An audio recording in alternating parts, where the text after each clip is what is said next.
আসসালামু আলাইকুম সবাইকে। সবাই কেমন আছেন? আশা করি ভালো আছেন। আমিও আলহামদুলিল্লাহ ভালো আছি। তো আজকে আমি আর খালামণি একটু হাঁটতে বেরোলাম। তো হাঁটার কারণটা কি একটু পর বলে দিচ্ছি। আসলে হাঁটার সময় পাওয়া যায় না। কারণ দিনে খালামণি অনেক কাজ করে। তারপরে বিকেলবেলা একটু ফ্রি হয়। এজন্য আর বিকেলবেলা অবসর সময়ে আসতে মনে চায় না। তো আজকে ভাবলাম যে জোর করে হাঁটতে নিয়ে যাই। তো হাঁটার কারণটা বলছি, একটু অপেক্ষা করুন। তো দেখেন কি সুন্দর ভিউ, আলহামদুলিল্লাহ, আল্লাহর দেওয়া সৃষ্টি কত সুন্দর।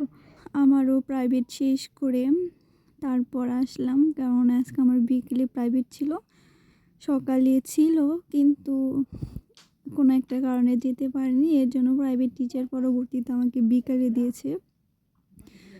তো এই তো প্রাইভেট শেষ করে আমি খালামণিকে নিয়ে হাঁটতে বেরোলাম। তো এই তো দেখেন কত সুন্দর, মাশাআল্লাহ।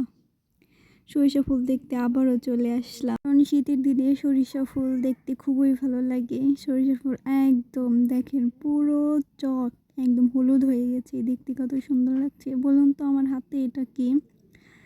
তো এবার তো বুঝতে পেরেছেন আমরা কেন আসছি হাঁটতে, তাও আবার চকে।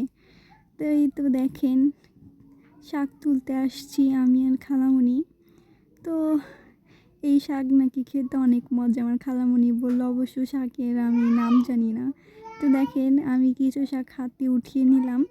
উঠিয়ে নেওয়ার পর আমি এক জায়গায় বসে বসে এইগুলা বাছবো। তো এই তো দেখেন আমি নামিয়ে নিলাম। তারপর আমি এক হাত দিয়ে ক্যামেরা ধরেছি, আর এক হাত দিয়ে আমি এগুলো তুলতেছি।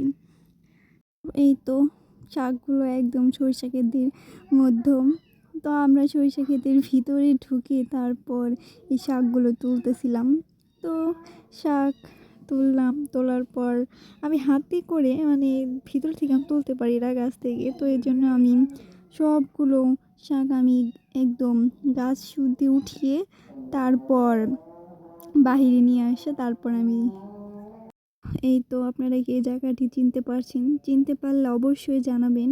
তো তারপর এই তো আমাদের শাক তোলা প্রায় শেষ। তারপর এই তো হাতে একটা ব্যাগ ধরে নিয়ে তারপর আমি চলে যাচ্ছি। শাক বেশি তুলেই নেই, শুধু ভিডিও করেছি। খালামণি সব শাক তুলেছে।